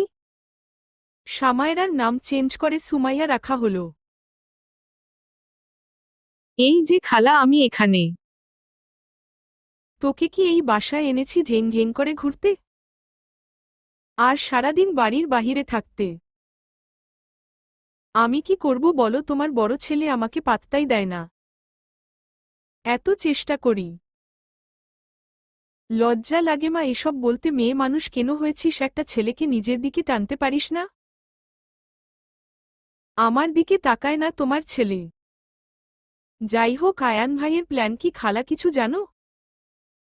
আমার প্ল্যান জানার মতো যোগ্যতা আর বয়স এখনো হয় নাই তোর। নিজের চরকায় তেল দে। সুমাইয়া আর মিসেস আফিয়া শিকদারের কথার মধ্যে আয়ান রুমে ঢুকে এই কথার জবাব দিল। তুমি চুপ থাকো আয়ান, বড় বড় লেকচার দিও না। বিয়ে ওই ফকিন্নির বাচ্চাকে করেছ, লজ্জা লাগে না? রওনাককে বিয়ে করলেও তো এই বাড়ির বাকি অর্ধেক সম্পত্তি তুমি পেতে। মালিয়াকে নিতে একদম বাজে কথা বলবে না। আর অপমান তো দূরে থাক। মাথা খারাপ হয়ে গেছে তোমার? কি আছে কি ওই লিয়ার মাঝে? লিয়াকে আমি ভালোবাসি, এই নিয়ে আর কোনো কথা হবে না। আর বাকি রইল রওনাক। রওনাককেও আমি বিয়ে করব। ওরা দুই বান্ধবী, দুই সতীন হয়ে থাকবে। ওই সম্পত্তি কেবল আর কেবল আমার হবে। তুমি বলবে আর রওনাক তোমাকে নাচতে নাচতে বিয়ে করে নিবে, তাই না? কেন নিবে না? ও আমার ভালোবাসায় অন্ধ মা। দেখলে না আমার পাশে লিয়াকে দেখে সুইসাইডের চেষ্টা করেছিল? হ্যাঁ, আমার সব মনে আছে। শুরু থেকে একটা কথা বলে যাচ্ছি, আমি তোমাকে সমুদ্র বড় ভাই হয় তোমার, ওকে হিংসা করো না। অর্ধেক সম্পত্তি ওকে দিয়েছে তো কি হয়েছে? রওনাককে বিয়ে করে বাকি অর্ধেক তুমি নিজের নামে করে নেও। সমুদ্র সমুদ্র আর সমুদ্রকে ও সব আদর সম্মান ভালোবাসা ও কেন পাবে মা? বাবার আদরের বাড়ির সবার চোখের মনি একা সমুদ্র কেন হবে? তুমি ও মা সমুদ্রকে ভালোবাসো কেন? ও তো চুপ আয়ান, এই কথা আমি তোমার মুখে শুনব না। সমুদ্র আমার ছেলে, আমার আরও তোমার বড় ভাই মাথায় রাখবে। আয়ান রাগে দরজায় লাথি মেরব রুম থেকে বের হয়ে যায়। সুমাইয়া ওর খালাকে বলে, খালা লিয়া তোমার ছেলেকে দেখো তাবিজ করেছে, তুমি কিভাবে মেনে নিচ্ছ? না মেনে উপায় নাই আয়ান, যে বড্ড জেদি সুমু, ওকে সামলানো দেয়। লিয়ার বাচ্চা একমাত্র ভরসা এখন আমাদের, তুই যেভাবেই হোক যা করতে হয় কর, সমুদ্রকে প্রেমের জালে ফেল। প্রিয়সী এত এত খাবার খেয়ে আর উঠে দাঁড়াতে পারছে না। সমুদ্র এবার প্রিয়সীকে ভয় দেখানোর বুদ্ধি বের করল। এত এত খাবার যে খেলি, তোর কাছে টাকা আছে, প্রিয় বিল কিভাবে দিবি? প্রিয়সী ও ভাবনায় পড়ে গেল, সে তো টাকা আনে নাই। এখন সে সমুদ্রের দিকে অসহায়ভাবে তাকায়। আমার দিকে তাকাবি না, আমি এত টাকা দিতে পারবো না। এত কিপটামি কেন করেন? দিয়ে দেন না, বাসায় গিয়ে আম্মুর থেকে নিয়ে আপনাকে দিয়ে দিব। দিতে পারি, আমার এক শর্ত আছে। আচ্ছা, আমি আপনার সব শর্ত মানতে রাজি ভাইয়া। সমুদ্র রওনাককে নিয়ে নদীর পাড়ে ঘুরতে যায়। সুরেশ্বর নদীর পাড়টা আসলেই খুব সুন্দর, একটা নতুন ক্যাফের কাজ চলছে পাশেই। দেখতে খুব সুন্দর লাগছে, টিন আর কাঠ দিয়ে বানানো হচ্ছে ক্যাফে হাউজটি। জায়গাটা খুব সুন্দর সমুদ্র ভাইয়া। আমাকে কি আপনি এই ক্যাফে যখন পুরো তৈরি হয়ে যাবে তখন আবার নিয়ে আসবেন? জায়গাটা কি তোর খুব বেশি পছন্দ হয়েছে প্রিয়? হ্যাঁ, দেখেন কি বাতাস, সামনে নদী, কি শান্ত। আচ্ছা, আমি ওখানে গিয়ে নিচে নেমে পানিতে পা ডুবাই? না, দরকার নাই, পড়ে যাবি তুই। না, দেখেন ওই যে কত মানুষ নিচে নেমে কাজ করছে, তাদের তো কিছু হচ্ছে না। আমার সাথে বেশি তর্কের দরকার নাই। চল, তুই না ফুচকা খাবি? হর্ষ খাওয়াবেন? আমার কাছে তো কোনো টাকা নাই, আমি দিতে পারবো না। দেওয়া লাগবে না, চল বাহিরে দেখি কোথায় ফুচকা পাওয়া যায় নাকি। সন্ধ্যা ঘনিয়ে এলো, প্রিয়সী আর সমুদ্র বাড়ি ফিরল। বাড়িতে সমুদ্রের সাথে প্রিয়সীকে ঢুকতে দেখে আয়াত রেগে হাত মুষ্টিবদ্ধ করে ফেলে। দ্রুত সে ওখান থেকে সরে যায় যাতে সমুদ্র আর প্রিয়সী ওকে না দেখতে পায়। সমুদ্র চলে গেল নিজের রুমে। প্রিয়সীকে তার রুমে যেতে হলে আয়ানের রুম পাশ করে যাওয়া লাগে। আয়ানের রুমের সামনে দিয়ে যাওয়ার সময় প্রিয়সীকে টেনে দেওয়ালের সাথে চেপে ধরে রাখে। থতমত খেয়ে যায় প্রিয়সী। আয়ানের এসব কাজে সে কিছুই বুঝতে পারছে না। আমাকে এভাবে টেনে নিয়ে আসার মানে কি? বাহ রৌনক, তোর এই রাগী রাগী আওয়াজ তো আমার সেই লাগে। মজা করছেন আমার সাথে আয়ান ভাইয়া? আমার হাত ছাড়ুন। আমার প্রতি ভালোবাসা 2 দিনের মধ্যে শেষ? বাহ, আজ আবার আমার বড় ভাইয়ের সাথে। ভালোবাসা শব্দটা অন্তত আপনার সাথে যায় না। আপনার স্ত্রী ঘরে আছে, আপনার এইরকম কাজ শোভা পায় না। আর এসব নোংরা কথা আমাকে বললে ভালো হবে না। প্রিয়সী আয়ানকে এক প্রকার ধাক্কা মেরে সরিয়ে রাগে হনহন করতে করতে নিজের রুমে চলে গেল। কেমন সারা শরীর রীতিমতো ঘিন ঘিন করছে তার। ওয়াশরুমে জামাকাপড় নিয়ে চলে গেল। আয়ান নিজের রুমে যাওয়ার জন্য পিছু ফিরে তাকিয়ে দেখে লিয়া দাঁড়িয়ে আছে। লিয়া আয়ানকে তাকাতে দেখে আবার নিজের রুমে চলে গেল। শুনো, যা জানো চুপচাপ থাকো। রাফিনকে দেখে কি তার প্রতি পীড়িত তোমার উতলে পড়ছে? আমাকে নিজের মতো চরিত্রহীন ভাবছেন মিস্টার শিকদার? মুখ সামলিয়ে কথা বলো লিয়া। ও প্লিজ শাট আপ। আপনার মুখে এসব কথা মানায় না। আপনি নিজের ক্যারেক্টার সামলান। আর কিছুদিন পর সন্তানের বাবা হবেন, ভেবে দেখছেন এমন চেহারা নিয়ে সন্তানের সামনে কিভাবে দাঁড়াবেন?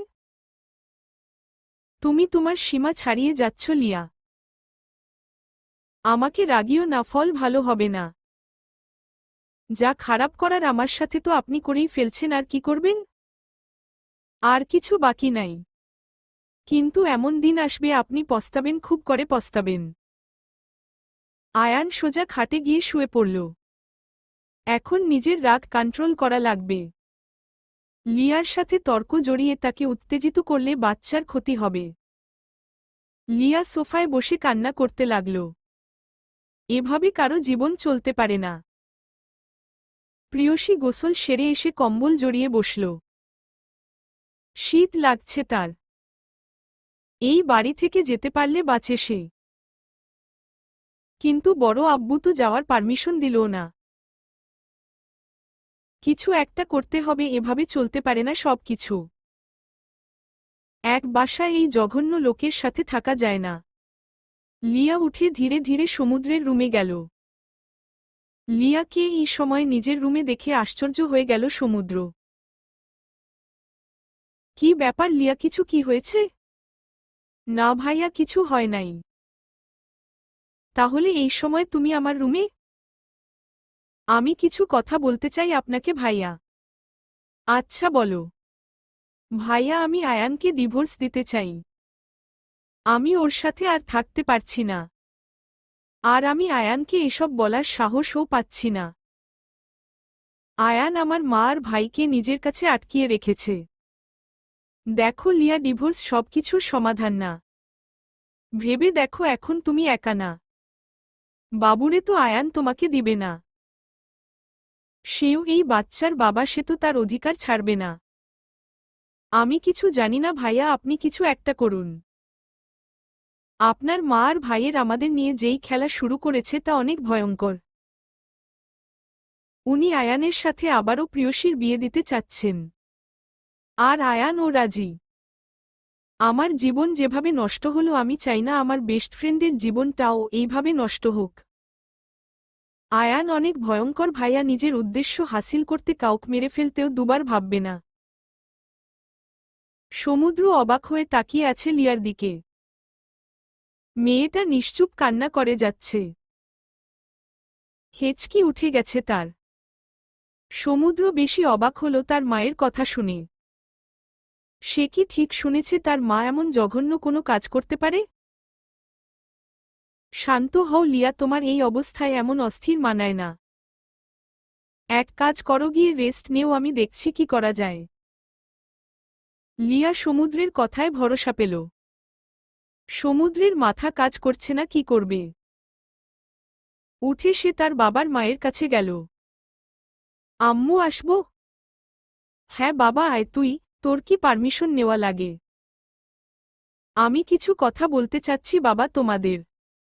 হ্যাঁ বল। শুনো, আয়ানের বিয়ে হয়েছে, কয়েকদিন পর এই বাড়িতে নতুন একজন আসবে, তাই না? আমি চাচ্ছিলাম ব্যবসার সব ভার তুমি আয়ানের উপর ছেড়ে দিয়ে রেস্ট করো। কি বলতে চাচ্ছিস তুই বাবা? আর এই সম্পত্তির অর্ধেক মালিক তুই।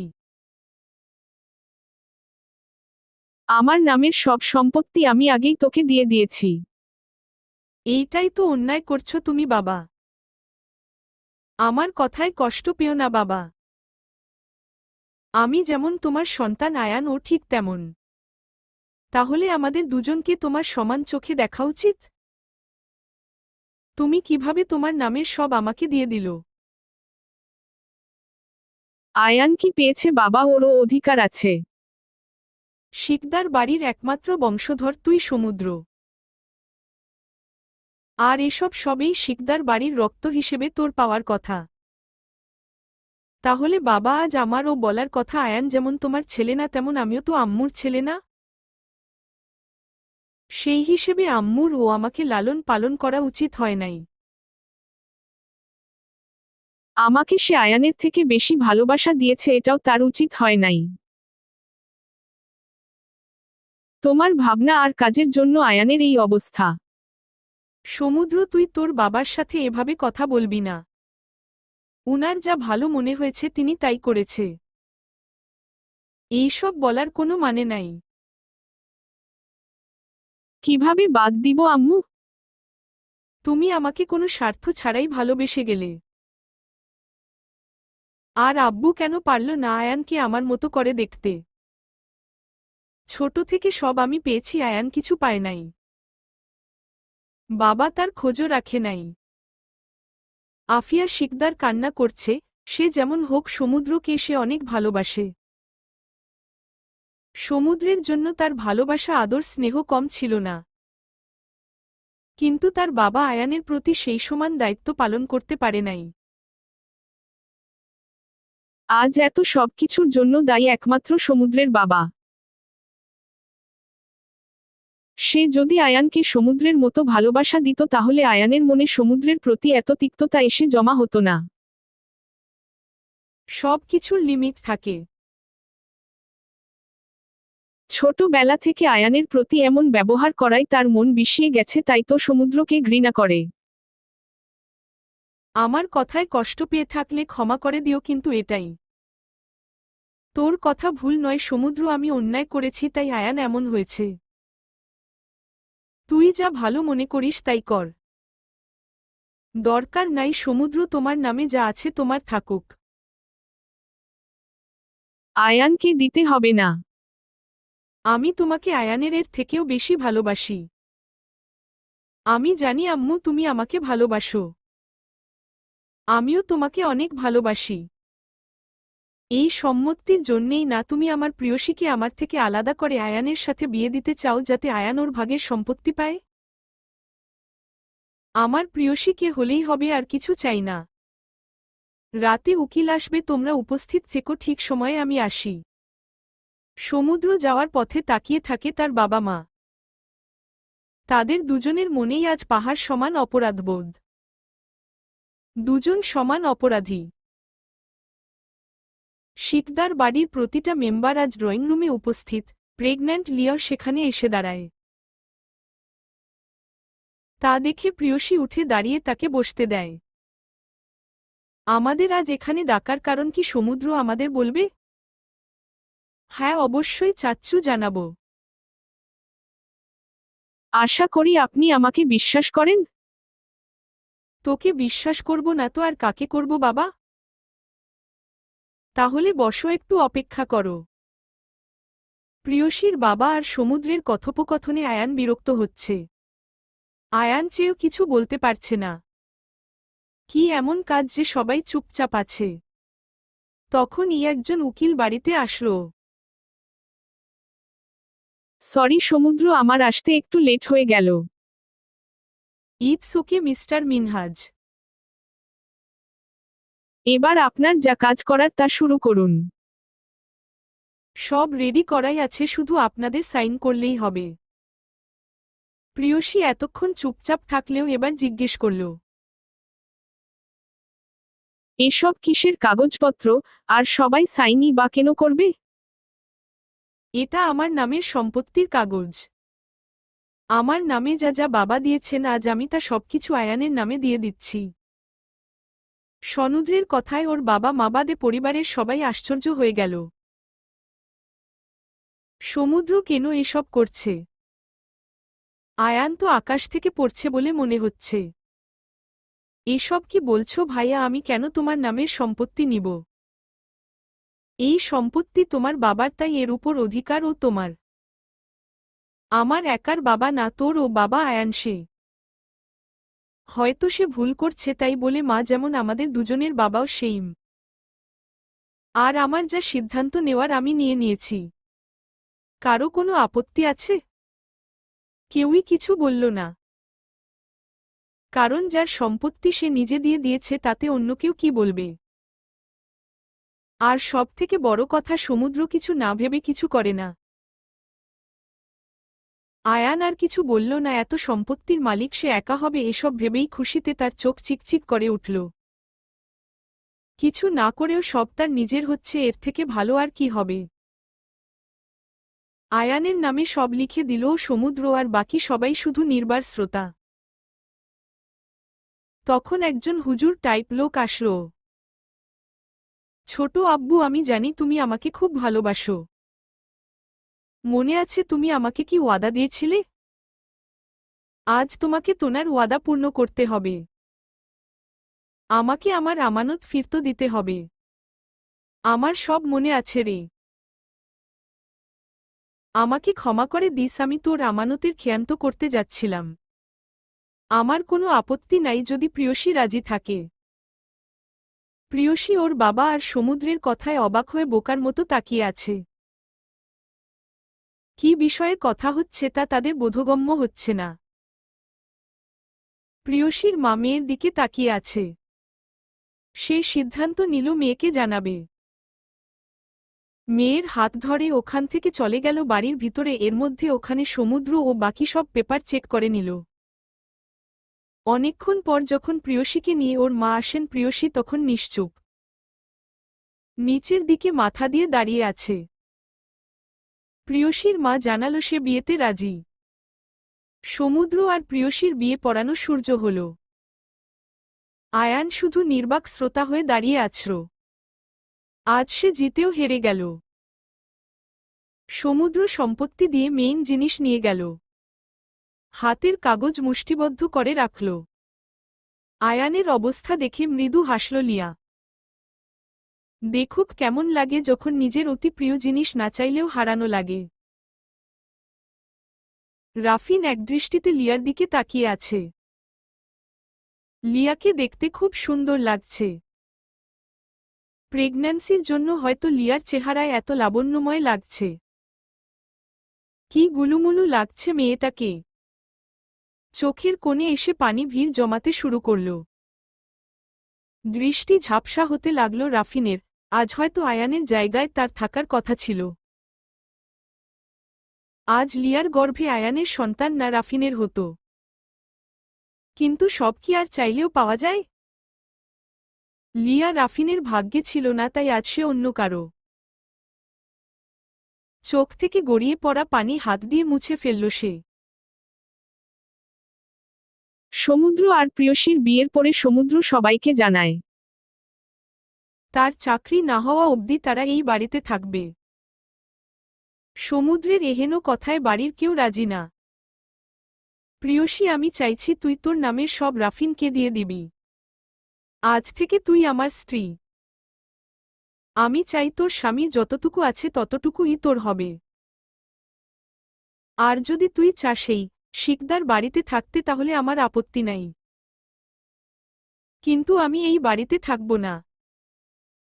এখন এই বাড়ি আয়ানের। যেমন আয়ানের ঠিক তেমন আমারও সমুদ্র।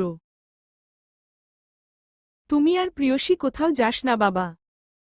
ছোট আব্বু আম্মু আমাকে বিশ্বাস করতে পারো। আমি যেখানেই যাই তোমাদের মেয়েকে কষ্ট পেতে দিব না। ও যাতে সবথেকে ভালো থাকে আমি সেই ব্যবস্থাই করব। ভাইয়া, তুমি এখানেই থাকবে, কোথাও যাবে না। আয়ান না চাইতেও নিজের ইমপ্রেশনস বজায় রাখতে এটা বলল। না আয়ান, আমি অনেক পেয়েছি এই বাসা থেকে, এবার নাহমাই তোর পালা। প্রিয়সী, আমি চাই আমরা যাওয়ার পর রাফিন ও তার সমান অধিকার পাক। রাফিন নিজের অধিকারে দাপটের সাথে এই বাসায় থাকবে। ভবিষ্যতে ওর বিয়ে হবে, তখন ওর স্ত্রী সন্তান হবে, যাতে তাদের অধিকার ঠিকঠাক থাকে। প্রিয়সীর মনে সমুদ্রের প্রতি সম্মান বাড়তেই থাকে। থাকবেই না কেন, সমুদ্র সবার কথা ঠিকভাবে মনে রেখে সব সিদ্ধান্ত নেয়।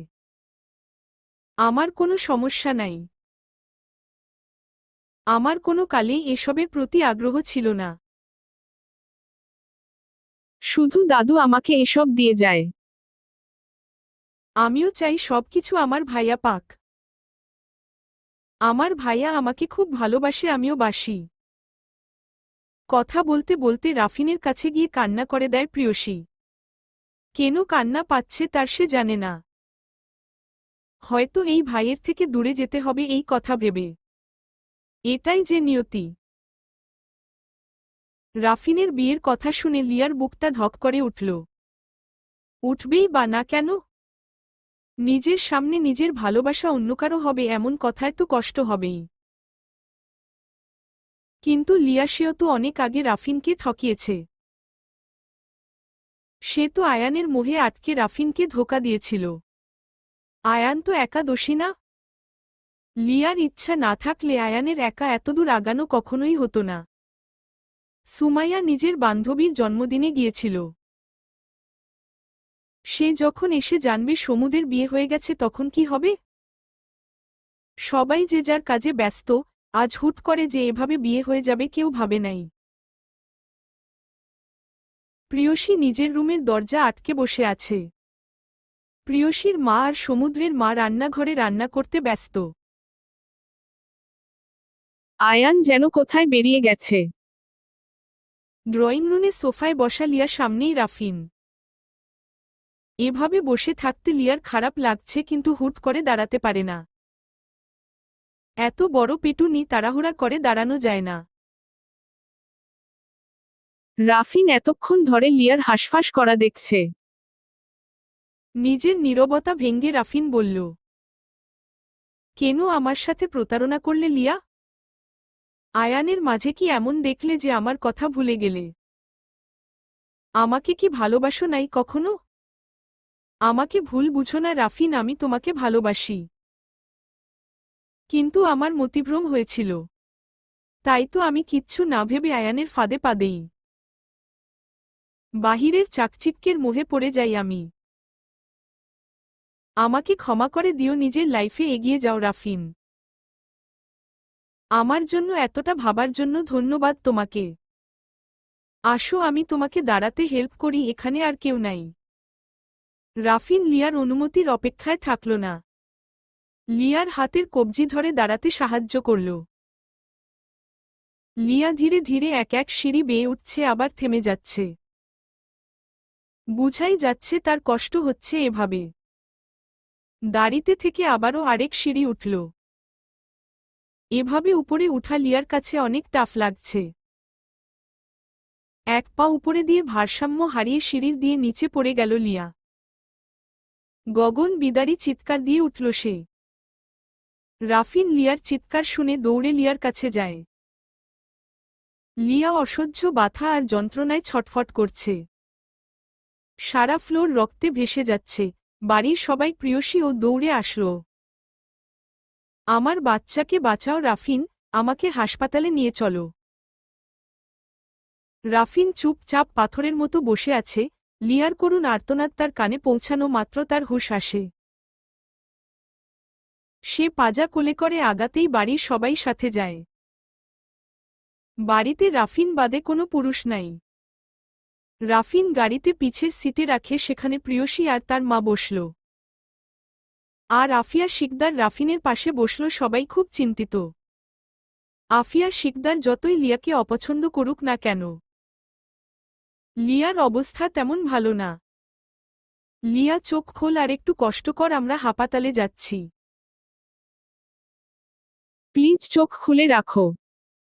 আমি আর পারছি না রনু, আমি মনে হয় আর বাঁচব না, কিন্তু আমার বাচ্চাটাকে বাঁচা প্লিজ। কিছু হবে মা তোর আর বেবির। আল্লাহকে ডাক লিয়া। কথা বলতে বলতে তারা হাসপাতালে চলে গেল। প্রিয়সীর মা সবাইকে ফোন দিয়ে খবর জানান। শুধু সমুদ্র আর আয়ানের ফোনে তারা পায় না।